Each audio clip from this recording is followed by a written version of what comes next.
Missed an episode of your favorite podcast? Choose from over a decade of content in our archives, not just the latest episode. All free at GCNlive.com. This is your call to action. Get prepared, America. Economy, survival, energy, disasters. This is USAPrepares.com. Informative radio, educational radio. Interact now by emailing instructor@USAPrepares.com or text at 434-390-7953. Class, please take your seats.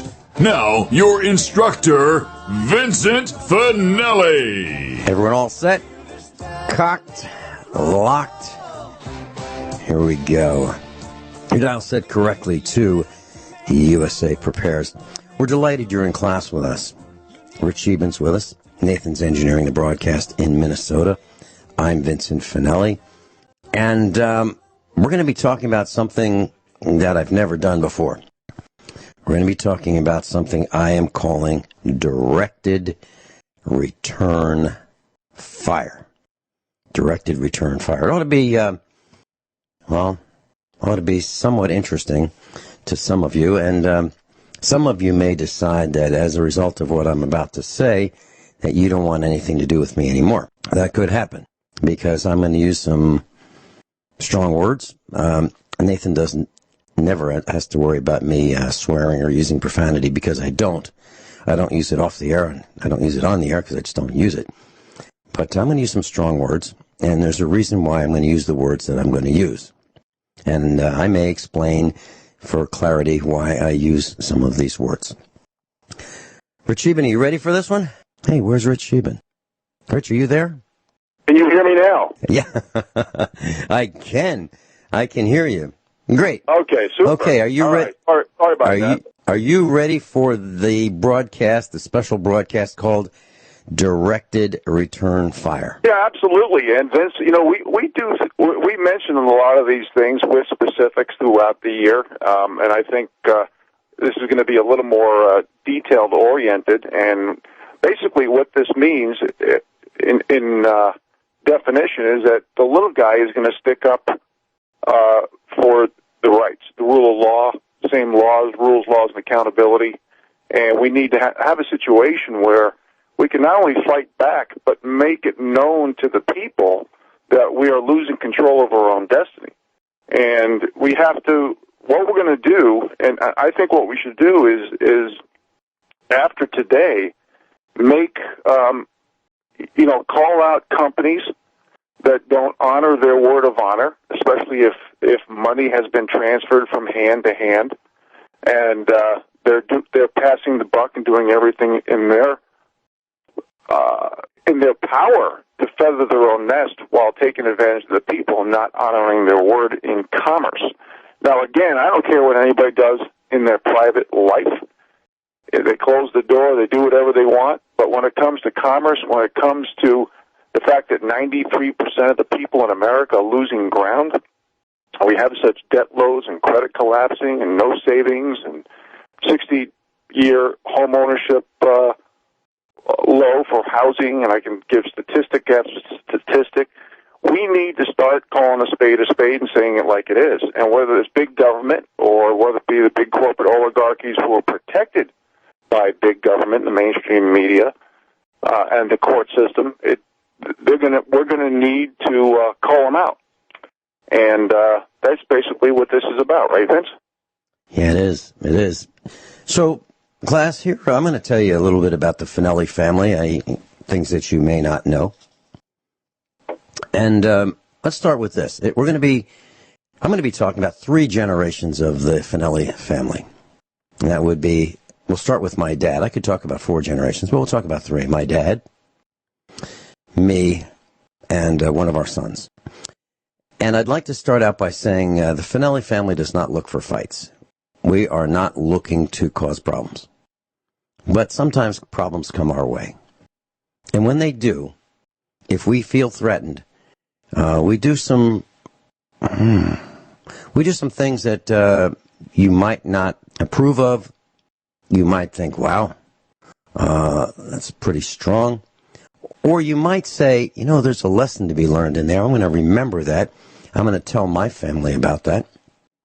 And if we're ever in that situation, we're probably going to do the same thing. Okay. My dad was born in the 1920s. He lived through the first Great Depression, along with my mom. And my dad, when he was in high school, was he was on a track team. He was a very fast runner, very fast. He was about 6 feet tall, blonde hair, blue eyes, and when he was in his prime, he was about 185 pounds.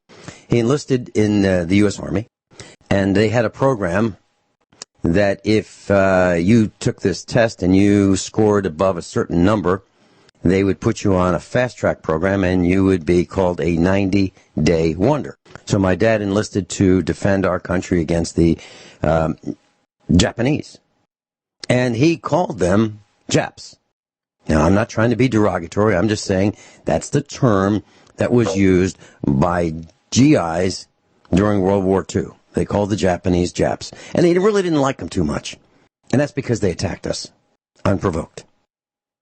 And my dad, after World War II, didn't have a very kind feeling toward the Japanese.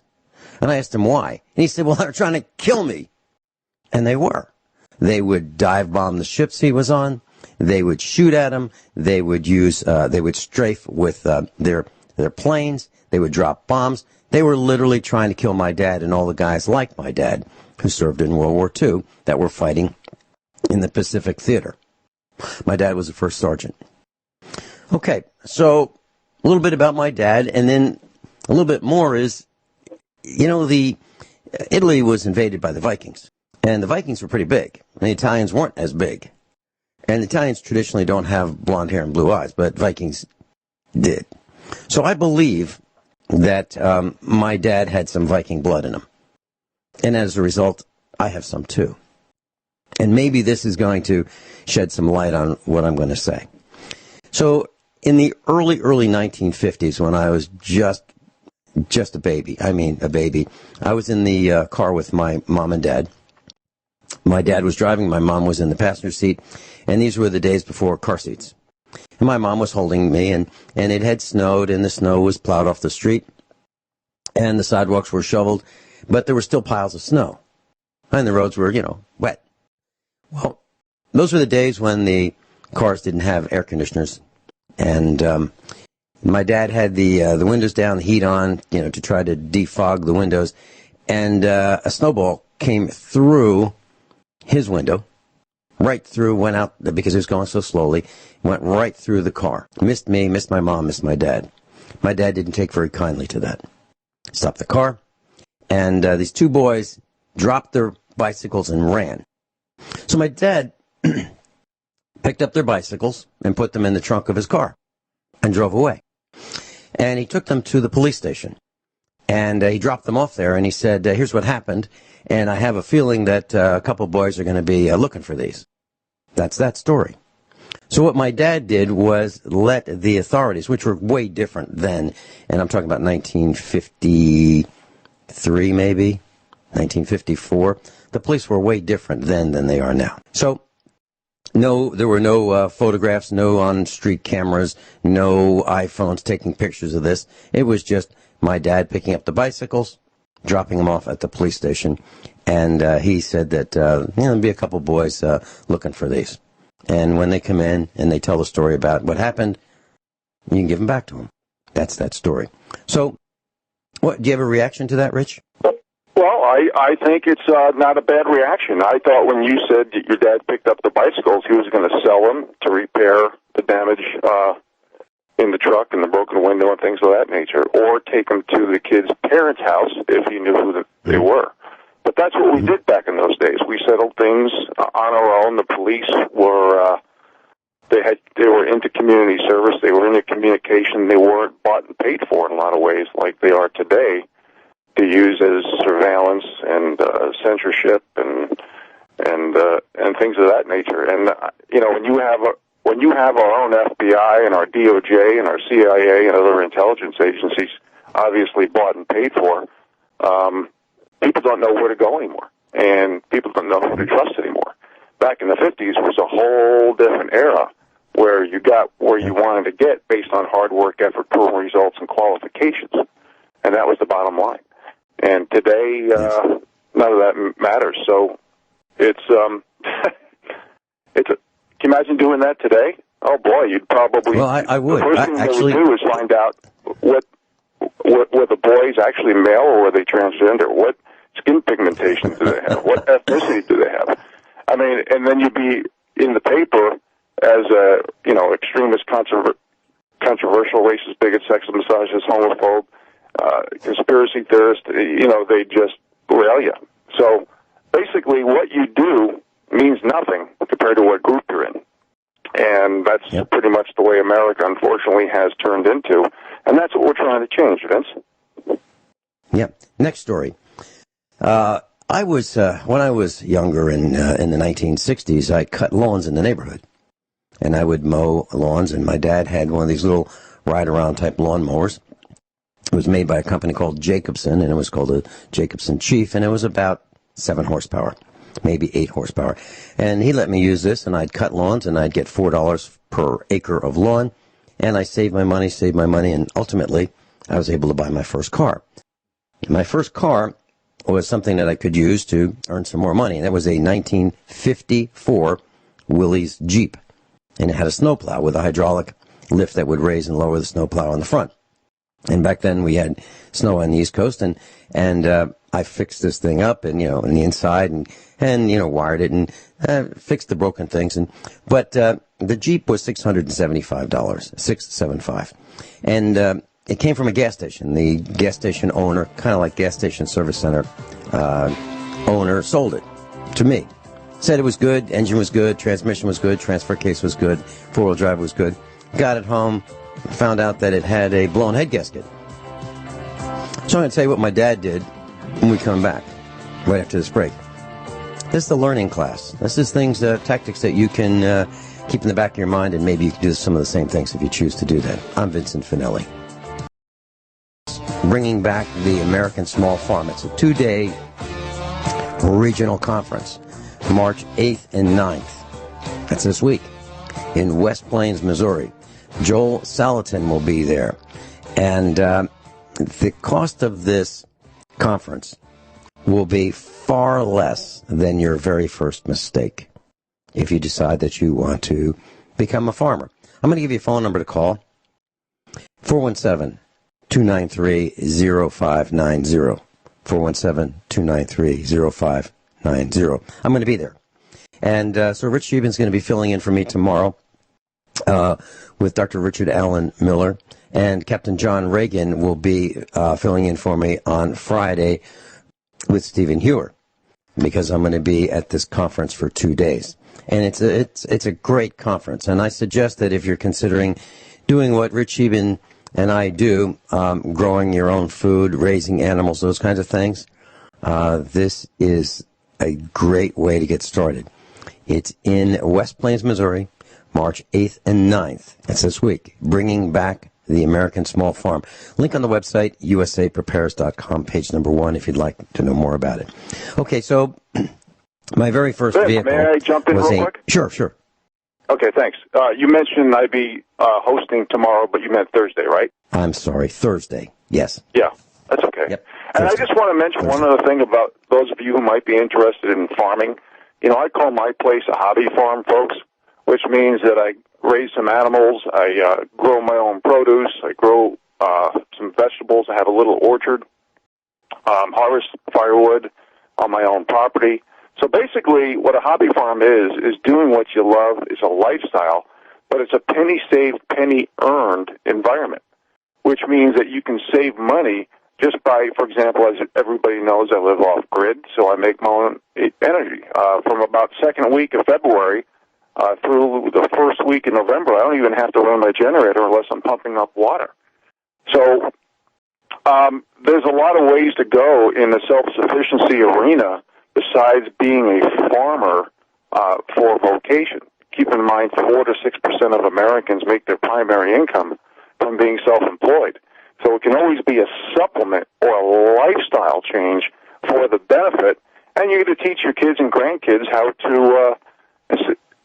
to learn some skill sets instead of pushing buttons, managing paper, and being politically correct, and basically having 90% of the college degrees being worthless in the college setting, and they come out and they have big school loans, and they miss out on establishing equity and putting money into principal, and they have to rent, and it's just a big old hamster on a treadmill running to nowhere. So if you can buy some land, some acreage, I would go to this expo open-minded, not just thinking that you want to be a farmer for a living, but thinking of ideas and solutions to make your life healthier, safer, more fun, and teaching skill sets to people. I've had thousands of people. I've given tours on my hobby farm over the years. That's one of the reasons I came out with that little DVD video documentary, because it was almost getting overwhelming. And I still do some here and there, but people are hungry for new information. They're hungry to save money. They see what's coming financially and economically in this country, and they want to be prepared. And gaining skill sets in the outdoor arena, whether it be gardening or farming, is a great way to go. Vince? Okay, I totally agree. So my first vehicle that I purchased was a 1954 Willys Jeep. It's a four-cylinder Jeep and four-wheel drive, and had a snowplow with a hydraulic lift. And it was $675, and I purchased it from a gas station. It was one of those service stations with two bays and a couple gas pumps out front, a local corner gas station kind of thing on the East Coast. And the owner of the gas station, the owner of the Jeep, said, it was a good running condition. And so we got it home, and I found out that the head gasket was blown between cylinders number 2 and 3. So I took the head off, and I found out that this thing had been blown for a long time, because you could tell by the wear on the cylinder head and the actual block that had been leaking for a very long time. So my dad decided that he would go pay a visit to the gas station. And he said to the owner, "Remember us? He sold my son a Jeep for $675, and by the way, he lied to him. He told him that the engine was in good condition as well as the rest of it, and it wasn't. Here's the head gasket. It's been blown for a long time. How would you like to fix this? How would you like to make this right?" And he just stopped right there. And my dad just looked at him, and the guy said, "Tell you what, let me give you $75 back." So my dad was able to get a $75 refund on the $675 Jeep, because the seller, the gas station owner, gas station mechanic, lied to us and said that it was in good shape. Well, it wasn't. We proved to him that it had a blown head gasket, and so my dad just confronted him very politely. My dad stood erect, and he was a soldier in the war, and he just said, "How are you gonna make this right? How are you gonna fix this?" So we got a $75 refund, and we went home. I made some phone calls and decided that what I should probably do is get a salvage yard engine from an auto salvage yard. And I called around, and I found one for $75. And so later, my mom drove me over to the salvage yard. I looked at the engine, and we loaded it in her station wagon and took it home. And I decided that I could figure out how to put this engine in. I never did it before. I was just a young guy. And so I built an A-frame and hoisted the engine out and put the new engine in. Everything was just great. So that's when I learned about a little bit more about auto mechanics. And so the guy who sold us this Jeep with the blown engine, blown head gasket, actually did me a favor, a lifelong favor, because ever since then I've been working on our vehicles. So I was, I got the book out of the library on how to take the engine out, and I did it. So I made some money with the snowplow and the Jeep, and I took that money and bought my very first car. And my first car was made by a company called American Motors. And on a car lot, there was a very inexpensive vehicle that really looked great, but it had a blown engine. And it was a 1968 AMX. And this was a very limited production car. It was $1,500. A very, very low price for this vehicle.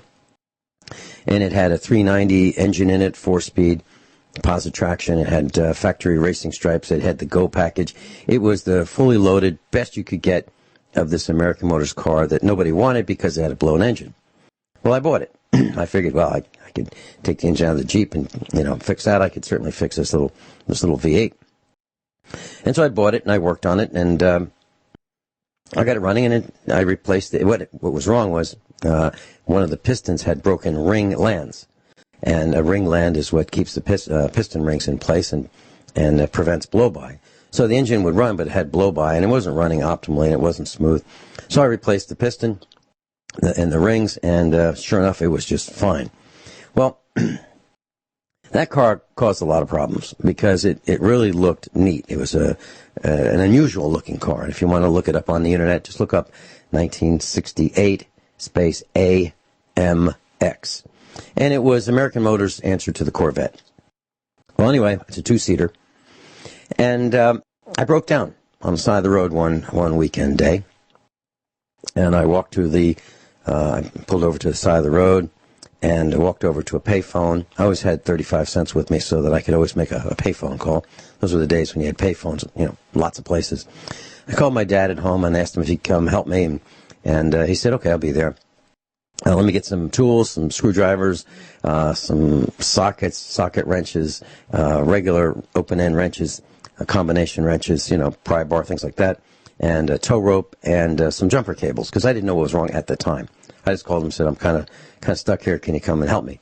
So my dad knew a little bit about auto mechanics, so a little while later he showed up, and we had the hood up, and he had some of the tools with him, and not to damage the fender of the car, he put the big wrenches in his back pocket. And we were under the hood looking, and we were both on the same side of the hood. And from under the hood, we could see a group of guys coming. And they looked like they were interested in causing some problems for us. White T-shirts, blue jeans. They were kind of rough looking. And we could hear them kind of rumbling and looked like there was a rumble coming our way. And we were going to be the beneficiary of this rumble. And so as they got a little closer, my dad and I stepped away from the hood, and we faced them. And when they were about 20 feet away, I would say, my dad reached in his back pocket, and he took out 2 of the largest wrenches he had. And these were pretty big wrenches, maybe 14 inches long. He handed me one. He took one. He looked at me, and he said, this is bad. We're going to get hurt. And as they got closer, my dad turned a little bit toward me. We were facing them, but sort of facing each other. And when they were about 15 feet away, my dad had the wrench in one hand. I had my wrench in my hand. And he pointed toward the smallest guy of this group, of which there were about 7 of them. And my dad said, he pointed to him, and he said, kind of looking at me, kind of looking at them so they could hear it, not yelling, just saying, see that one right there? We're going to have to kill him. And what he was saying is, we're going to get beat up. These guys are coming at us. We haven't done anything wrong. We haven't provoked them. We didn't even know who they were.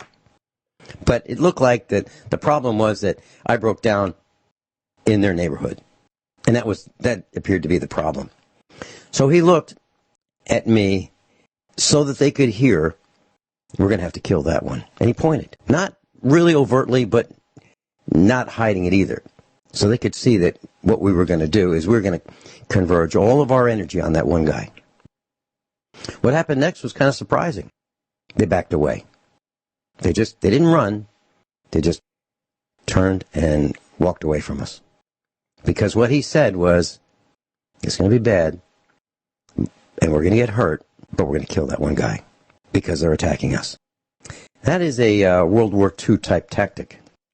That's something that I'm sure my father learned as being a U.S. Army sergeant. Scheben, any comments about that? Well, obviously I wasn't there to give first line response to what happened, but going by what you said, you gotta protect yourself somehow. I mean, if it looked like they were coming over to cause trouble, and the odds were so off, it's not your advantage. You had to do something. So I guess that was quick thinking, and the bottom line is the response, the reaction, and obviously it works. So, you got to do what you got to do. You can't be a target. And I think that's one of the things that America was known for back in those days. Americans were tougher. A lot of guys are coming off of wars, and they had certain skill sets. And now, they're talking about soy boys and all this stuff. And not that I'm being a proponent of any type of violence, but I am a proponent of sticking up for yourself and defending yourself. Vince? Okay. Next story. So, I used to work on this AMX all the time because it needed a lot of attention. And one day we went to pick up my cousin. Now, my cousin was just slightly younger than I, my mother's sister's daughter. And we kind of grew up together. And we were like brother and sister. So she was going to come spend the weekend with us. So we went to pick her up.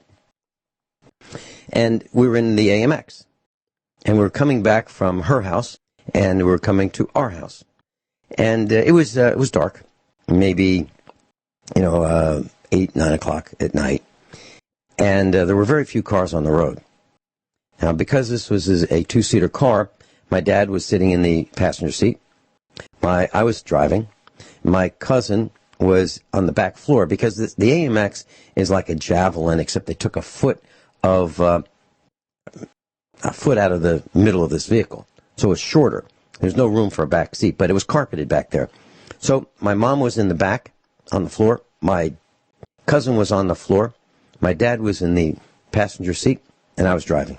Came up to a traffic light, and there was 2 lanes coming and 2 lanes going, but there was no divided highway. It was just 4 lanes, 2 going in each direction. And I stopped at the red light. I was in the slow lane. There's nobody on the road coming toward us, nobody on the road behind us. And we waited for the light to turn green. And as we were waiting, this larger car with 4 guys got in. And they were revving the engine. They, acting like they wanted to race. The light turned green. They peeled out. And I just drove off normally. And so they went out of sight, and we went over the hill, and they were stopped in their lane in the road. And so we drove past, and they peeled out again. And then they started getting pretty rowdy, and they were hanging out of the windows, and they were yelling and screaming, and things didn't look right. So we're in a 45-mile-an-hour or so zone, and we were coming up this hill, and they decided they would fall back, and then they raced past us. As they raced past us, I saw a road to the right, and I turned off. And it was a road through the woods. And it was paved, and then it became gravel. Then it stopped. And so we were in this 1-lane gravel road that ended in the woods. So I put the car in reverse, started to back up, and all of a sudden I see these headlights coming flying down the same road that we traveled, heading toward us. And they locked up the wheels and skidded to a stop. Their headlights were on the back of my AMX. And my dad turned to my mom, and he said, Tony, her name is Antoinette, Tony, give me your pocketbook. My mom had one of these pocketbooks with her that were kind of like what most women carried back then. It was a long pocketbook, but not very deep. Kind of like the length of a loaf of bread, the depth of a loaf of bread, but way narrower than a loaf of bread. Maybe like a submarine sandwich bread. Large submarine sandwich or an Italian loaf of bread, that kind of thing. So my mom gave my dad the pocketbook. My dad jumped out of the car, went around the front of the car, joined me. I opened my door, and we were facing these guys, and 4 guys jumped out of their car, and they were ready to rumble. My dad he was a principal and a teacher at the time. He always wore like a blazer or a sports coat, dress slacks, white shirt, and tie. I'll tell you what happened when we come back. Kind of interesting. So the stories are going to get progressively rougher and rougher as we continue this. I started out with the mildest of the stories. So we're on this dirt road. I was driving the AMX. My dad was with me in the passenger seat. My mom and my cousin were behind us on the carpeted floor of the AMX. And this larger vehicle with 4 guys in it came up behind us. It was dark, and they skidded to a stop, and it looked like they were going to rumble. And we didn't cause any of this. So my dad said, Tony, give me your pocketbook. My dad had a sport coat on. He jumped out of the passenger seat, went around the front of the vehicle. The headlights were aimed at us from behind. And I jumped out. I was standing next to my dad. My dad took this pocketbook. He kept it under the right side of his sports coat, and he held it with his arm as if it were a submachine gun. And he said, get back in your car or I'll shoot. Those guys ran back into their car, put it in reverse, spun out their tires, and took off. True story. So what we're talking about is quick thinking, maybe bluffing sometimes when you have to, and being creative, and stopping the threat without violence. Rich, even any comments on that story? No. It sounds like it was quick thinking, and I mean, you got out of another jam without actually having to do violence, so that's a good thing. Yeah. Vince? I think when I'm done with these stories, I'm probably going to ask you, if we have time, I'm probably going to ask you, Rich, did you think I was like that? And second, are you still my friend? Well, Vince, I'll be honest with you. What you're saying is not a big thing. I mean, I've had when I was growing up in New York, sometimes you had to get into a little tussle here and there, especially in New York City in the 70s, which was kind of rough. I mean, I was living in the bars and nightclubs at the age of 15, and, stuff happened. And it all shapes you the way it is, and, it's not like I hurt anybody or killed anybody, and everything I did was in self-defense. But, those were the days, and half the time you'd have a beer with the guy after it's over. And, that's what young men live for, is adventure and adversity, and if you're lucky enough to be in your rocker in your 60s and 70s and 80s, and you look back at your life and you say, wow, look at all the adventures and variety I've had, and that's really what it's all about. Life's not going to be perfect. You got to do what you got to do, and that's just the way it is. I mean, nothing what you've said has shocked me, and in reference to the direct line of fire, I think especially in the realm of as you know, I try very hard to stick up for the little people, and I just want to say that the little people, even by our own Congress, is not being stuck up for. And I'll just say one short story that I mentioned that I read a few days ago. Illinois Democratic Rep Danny Davis says it's acceptable for only wealthy individuals having access to firearms if a 50% Fed tax on all guns and ammo becomes law. Basically, this is an example of the aristocracy managing the serfs, and how we always need practice what you preach laws, which I talk about in a great deal. So, in the context of where we're going, and the adversity and the issues that's going to be coming up in the future, I want to talk a little bit about artificial intelligence, because what this is going to do is they're going to have relative against relative, friend against friend. They're going to do everything in their power, and this is why it's so important to have the lines of communication open. If you have a riff with somebody, talk it out. Use intelligent communication. Use objective facts in lieu of subjective emotional opinion, because the Internet's going to provide a lot of turmoil with rumors and gossip, and they want to divide and conquer. That's the MO of the elite, is to distract, dumb down, and divide. So maybe I'm going off into a little tangent here, Vincent, but I just want people to realize that the mainstream media's job is to manufacture perception. Everyone all set? Cocked? Locked? Here we go, hour number 2 of USA Prepares. Rich Scheben's with us, and I'm telling some stories today about things that have happened. Rich is giving his opinions on what I'm saying.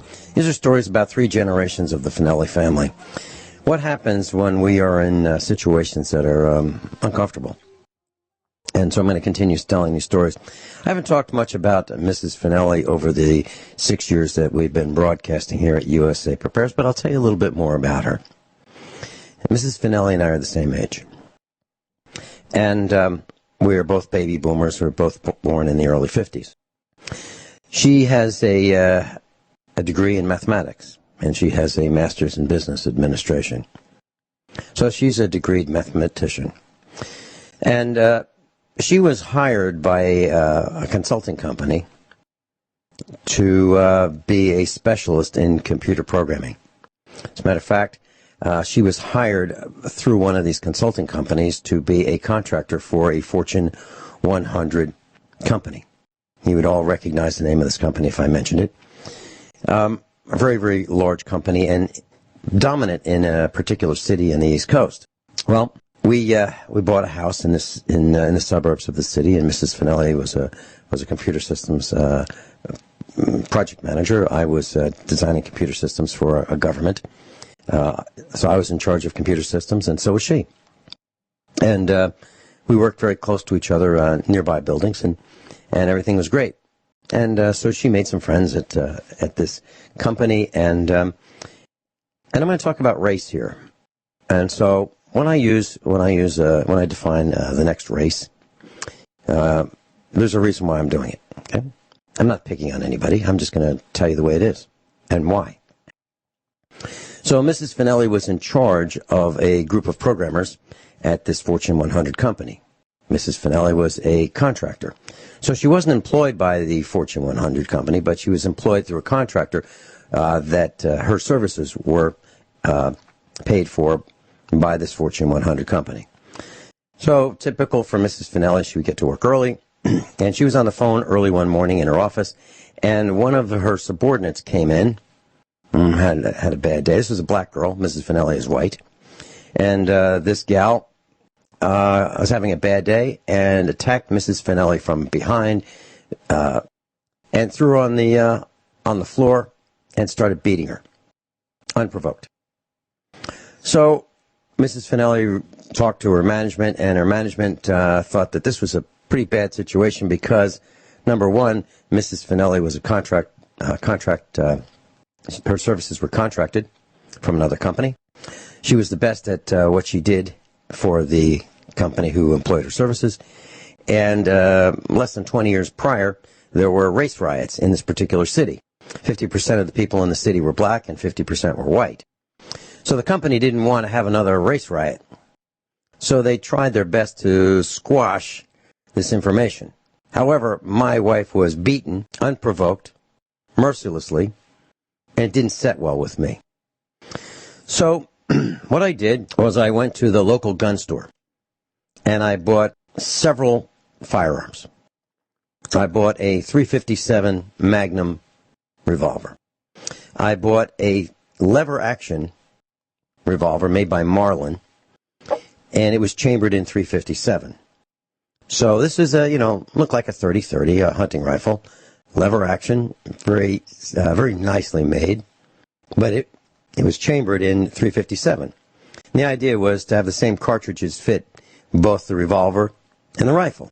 Pretty neat, I thought, because we were in the city and in a suburban environment, and everything's kind of close. So it didn't need to be a long rifle cartridge. And then I bought a Walther PPK. Little pocket pistol and chambered in .380. And so Mrs. Finelli and I went to an area where we could do some target shooting out in the country, and I taught Mrs. Finelli how to shoot. That's the first time. So she grew up learning how to shoot a .357. It was like the gun Dirty Harry would have, except not .44 Magnum, but .357 Magnum. The little brother of Dirty Harry's .44 Magnum. Kind of like that. And so she shot and shot and shot, and we had we were shooting at commercially printed targets, which had the 10 ring in the middle. And so I took some of her targets down, and after we shot, and a lot of them were very close to the bullseye, very close. I said, okay, so why don't you put these on your bulletin board when you go back to work on Monday? So she did. And that was the last that this black gal who beat her up, ever came near her. Now, this black gal was a family friend. She'd been to our house, had meals with us, but went nuts and beat up my wife. So my response was, you know what? The next time you come close to my wife, it'll be much, much, much worse. And that was our response. And it worked. Next story. When we moved to Missouri, we bought a farm that was neglected. It's 241 acres. And it had a lot of woods, and it had some fields, and it was pretty rough. A lot of wildlife. And it's on a dirt road, and we have a mile of frontage. And this road was known to the locals, and I'm talking about like a 25-mile radius, as like a hunter's paradise, because the wildlife was just great here. And what hunters would do is they'd come from all over during hunting season, and they would just drive their pickup trucks. They would wear their orange, bright orange, as required for hunting. And you'd see these guys come on their trucks, and they would pull into our dirt road, and they'd go very, very slowly. One guy would look out the left, one guy would look out the right. Sometimes there were guys in the back bed of the pickup truck, and they would fire from the road onto our fields where we had cows. They would shoot toward us. They would shoot in the direction of our cows because they would see deer there, and they thought, oh, what the heck? Who cares? This is the Wild West. Didn't set well with my family. So we would strap our AR-15s on our backs, and we would park our trucks along the road.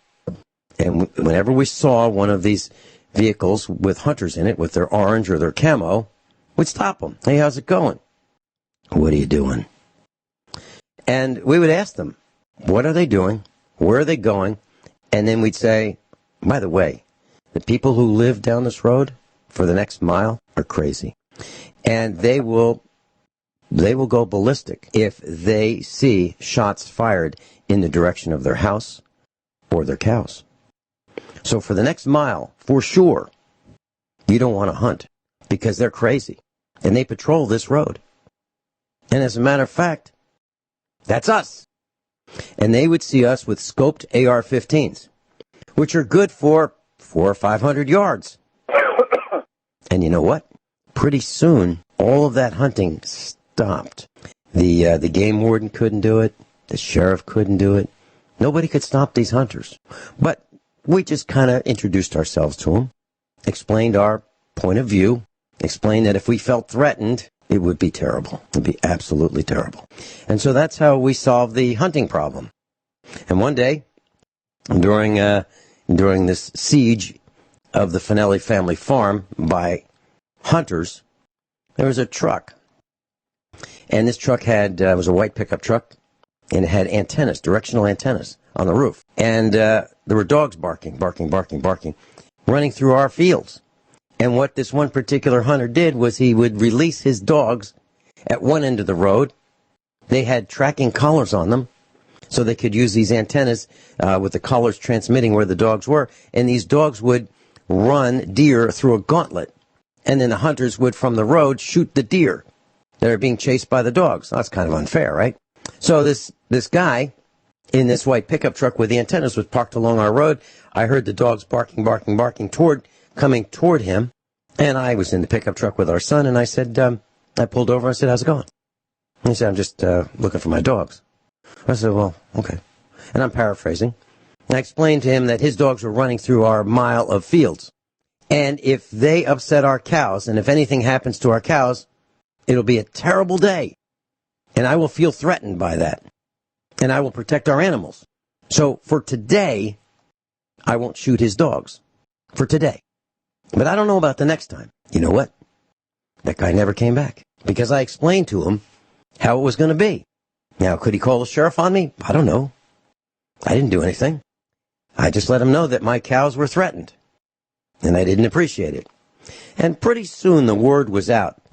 The Finelli family, they're absolutely crazy. You have no idea what they're going to do. But they know that I'm a trained killer because I came from Virginia. My last name is Finelli. I'm obviously in the mob, and I have a car with a big trunk that'll hold 2 bodies.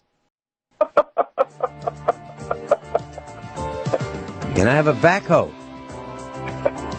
So that if I need to put these bodies in a hole, I could do that. And then I have lime, hydrated lime, to keep the smell down. They know all this stuff.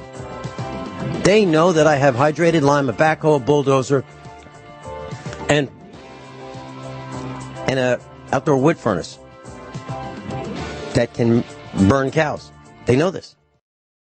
We're talking about directed return fire. And while we're on the topic of AR-15s, there was a Missouri lawyer, and he was a House of Representatives alleged representative in the state of Missouri. And he was in the St. Louis, Missouri district. And he was the sponsor of a bill to remove AR-15s and AK-47s from Missouri. And also certain shotguns with different grips, and any magazine greater than 10 rounds. Rory Ellinger. Well, co-sponsored this bill was a gal by the name of Jill Shoup. So Rory Ellinger sponsored it, Jill Shoup co-sponsored it, and it was this bill to make it a crime to own an AK-47, an AR-15, magazines greater than 10 rounds, or shotguns with certain pistol grips 90 days after this bill became law in the state of Missouri. Well, I took that as an attack on me as well as many others, because, frankly, I own an AR-15. I keep it right in the studio with me. It is my right to have one. Well, this former thug, Rory Ellinger, and his co-thug, Jill Shoup, decided that was what was once above board in the state of Missouri would become illegal if you owned one 90 days after this bill became law. Now, you could destroy it, you could get it out of the state, sell it to somebody, or you could turn it over to the state of Missouri where they would keep your gun without compensation. Didn't set well with me. So I got the cell phone numbers of Rory Ellinger and Jill Shoup. I got them right from the House of Representatives in Missouri, and I gave them out on the radio. And I said that these two guys were going to do their best to steal personal property from us. It'd be like buying a refrigerator or a freezer and having them say, you know what, that was okay last week, but this week, we're kind of concerned about ozone depletion, and those refrigerators, you've got to give them to the state, destroy them, or get them out of the state. Otherwise, you'll be a felon, and you're subject to 7 years in prison. Well, I gave out their phone numbers, and I called the NRA, and I called one of our instructors, Larry Pratt, Gun Owners of America. I gave him the information, and I just did a nonstop broadcast about these two alleged representatives. Gave out their phone numbers and suggested that our class call whenever they felt like. And I talked about how they call, and you can't tell what their phone number is because it's blocked. And I talked about how you can do that if you want to. Three presses on your telephone can block your identification for the outgoing calls. I said, when they call you, you can't tell who they are. It's blocked. Well, you can do the same thing. Well, our class called them day and night. By the next afternoon, Rory Ellinger and Jill Shoup were on KMOV television complaining that there are people calling them and beating them up on the phone and yelling and screaming at them at all hours. They can't tell who they are. Where'd they get their numbers from? How dare we call them? How dare we do that? We were disrespectful. Well, that bill was dead by the next afternoon. We stopped it. I'm talking about directed return fire, using their tactics on them. So that's just one more story. I've got more. I can fill up the rest of the hour with some more stories. Rich, do you have any comments on that one? I have several comments on what you said. But what we need to do is get the little guy to stand up for what's right and stick up for the law. It's just like what I've said on the air in the past. The state of Montana has recently, and then I'll comment. I want to mention one quick story because we're running out of time, and then I'll comment on some of the things you said. We had an aggressive tax assessor come from a neighboring county, and basically a lot of people in Montana has had their property taxes increased, and now the state of Montana is literally practicing fraud. And the tax assessor said that I have on-grid status. I'm no longer off-grid, which is incorrect. He said I had a finished basement, which is incorrect. He said I had modern heat, which is incorrect. He said I had 2 finished bathrooms, which is not only incorrect, I don't even have a legal 1 bathroom. I flush my toilet with a bucket of water living off-grid. Rich, hold that thought. Hold that thought. Hold that thought. We're going to a break. Class, Rich Sheben's with us, offgridmontana.com, offgridmontana.com. And we're telling stories, things that have happened to us. And Rich was mentioning a very interesting story. This has happened to us as well. Slightly differently, but what happened to him was a tax assessor from another county. This is what they do. They bring in somebody from another county, and they increased his assessment. And they said they committed fraud. They literally said that he had a finished basement, which he didn't have, that he had modern heat, which he doesn't have. He heats with a wood stove in the kitchen, and that he had a bathroom or bathrooms, which he didn't have. They made it up, increased his taxes fraudulently. Rich, so what did you do? And I apologize, Vince. For some reason on this phone, this new phone I have, I cannot hear when the music comes up. So that's why I continue talking. So my apologies. But I want to make a comment on what you said.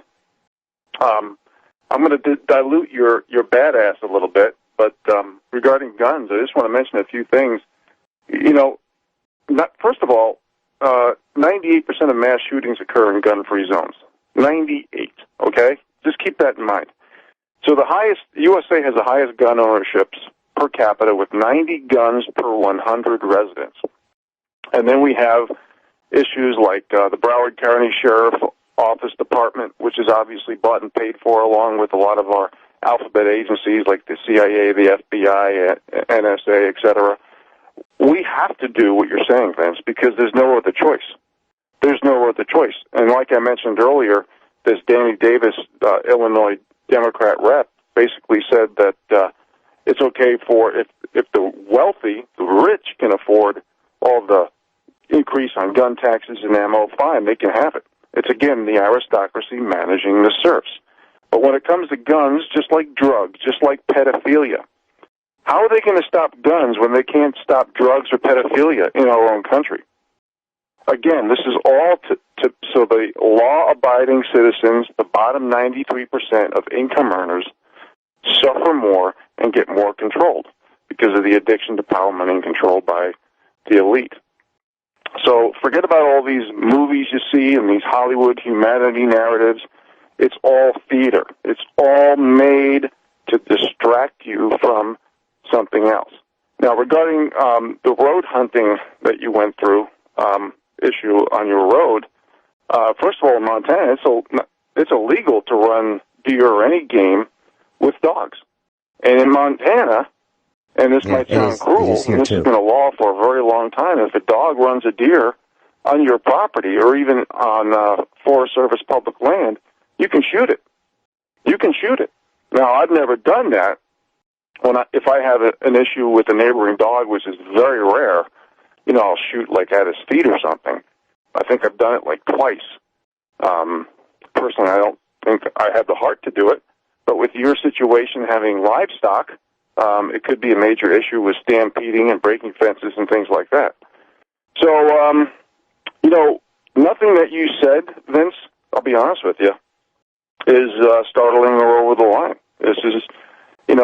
This is why I answered the questions with road hunting and guns with certain statistics and facts, like 98% of the mass shootings occur in gun-free zones. And we can no longer count on, you know, if our sheriffs and our federal authorities, alphabet agencies, are bought and paid for, who's going to protect us? And if you're on some list because maybe you're conservative, like the IRS did, when the IRS came after all conservative groups and didn't give them the same protection that they did to liberal groups, and I use the term liberal loosely because they've been basically bought and paid for by the globalist regime. So what choice do we have I don't even look at it as taking law into your own hands. I look at it as protecting what you worked hard for many years to keep. This is just common sense and logic. And if we can't count on law enforcement to protect us, which obviously, if they're bought and paid for, we cannot, what are we supposed to do? I mean, if they stop pedophilia, if they stop drugs, then I'll say, okay, let's take a look at taking our guns. But they can't stop any of this because they're all bought and paid for. Everything, basically, every law is made so law-abiding citizens, the bottom 93% of income earners, suffer. Vince? Yeah. So let me put an exclamation point on what you're saying. So Rory Ellinger, his name is Rory, R-O-R-Y, Vincent Ellinger. He was born in 1941. He died in 2014. He was an American, this is on Wikipedia. He was an American lawyer and a politician, okay? And he was a Roman Catholic. So when you, let me tell you what that means. So on his legislative record, according to Wikipedia, and this is correct, Ellinger became known as the most liberal legislator in Missouri. He and Jill Shoup introduced House Bill 545, banning the possession, sale, transfer, or manufacture of certain semi-automatic rifles and magazines that are capable of holding more than 10 rounds, as well as calling for confiscation or destruction of existing firearms within 90 days and would provide no compensation for the confiscated firearms. Part of the backlash to this bill, which never passed, included a bill sponsored by Mike Lara that would make it a Class D felony for any legislator to introduce legislation that restricts or limits gun rights in Missouri. So the backlash was ferocious. And I met in the back room of a restaurant, a politician, and Bill Reingold, and he was trying to introduce and get legislation passed that would make it a right for us to farm, subject to the health department. So it restricted farming even more. And so he found out who I was at the last minute, and he was really concerned about what I would do to his reputation, which I did on the air. But I said, do you know Rory Ellinger? He said, oh my gosh, that poor guy. Oh, they beat him up. They called him day and night, and they were relentless. They chewed him out, spit him out. They bloodied that poor guy, figuratively. They killed him, figuratively. Okay? I said, oh, well, I gave out his phone number on here. That's when they started worrying about me. Okay? So they know who I am in Jefferson City, Missouri. That's the capital of Missouri. They know about Vincent Finelli and the way he behaves when he feels threatened.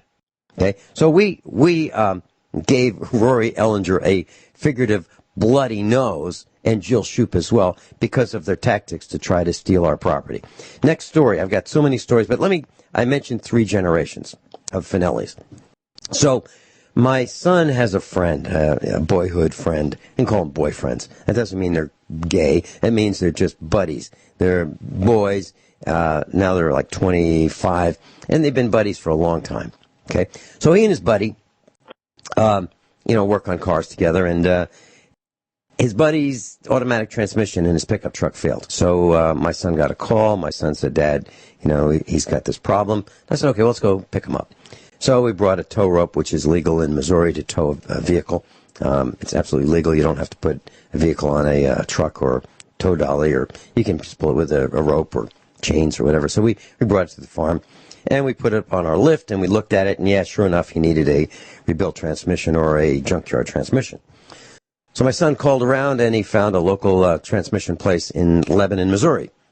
And they had just what he was looking for. They had a couple of them. One of them was really good, $650. And so he called back. He said he would call back the next day. And he called back, and it was gone. So they had another one out of a 2004, and the truck we were putting it in was a 2004. And they said it's a good transmission and all that. So the boys looked at it. I wasn't there, and they were assured it was a good transmission out of a 2004. They brought it home, took out the old transmission from the other truck that failed. They lined them up side by side. They didn't match.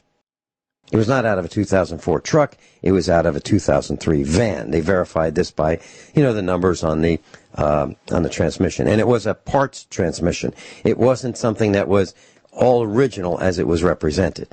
So we figured all this out. So my son is frosted. And so I said, well, why don't you consider doing this? Why don't you guys go back, both of you, and bring the transmission in. Carry it off the back of your vehicle. Bring it inside the office of the salvage yard and put it right in the way of everybody. Right in the way. Where you'll be blocking the counter. Because I think this is going to be a bad situation. So the boys did that. And they wanted their money back. It was $600 for this particular transmission. And so the boys did that. And they got a real hard time. Well, we didn't sell you that transmission. It's not from us. Wait a minute, it's not from us. We just got it 2 days. You don't remember us? No, we don't remember you. And then they said, okay, well, but then you broke it. So then they admitted it was from them. But my son and his friend broke the transmission, which they didn't do. So it looked like it was going to be kind of rough. So I said, well, how did it work out? And my son said, well, we got our money back. And I said, let me see if I got this right. So you went in there and you put the transmission right in the way? Yeah, we did that, Dad.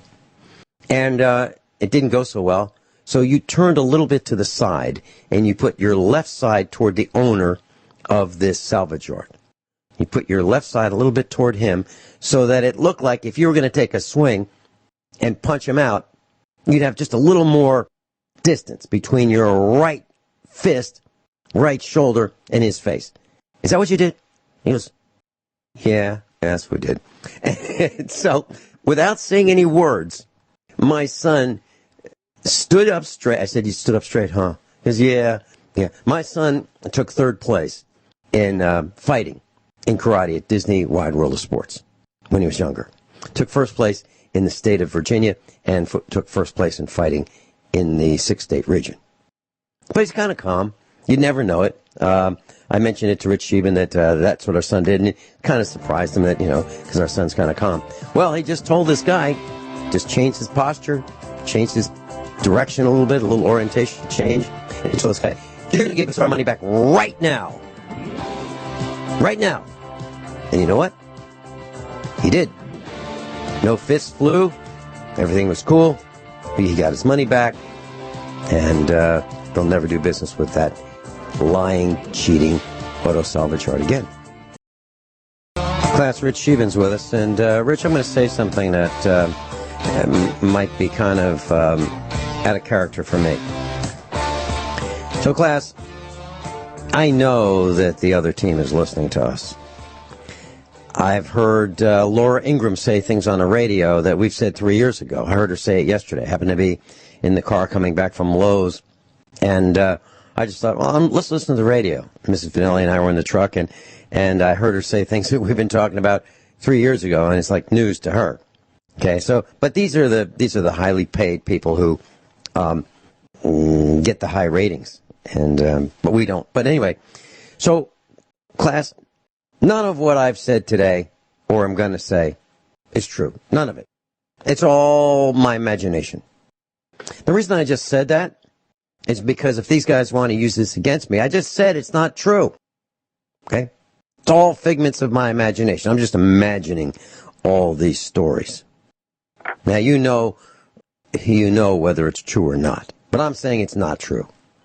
And I'm also saying that, if you call the IRS and you ask them for help because you don't understand something on the instructions that they produce, they tell you that they're not responsible for what they tell you.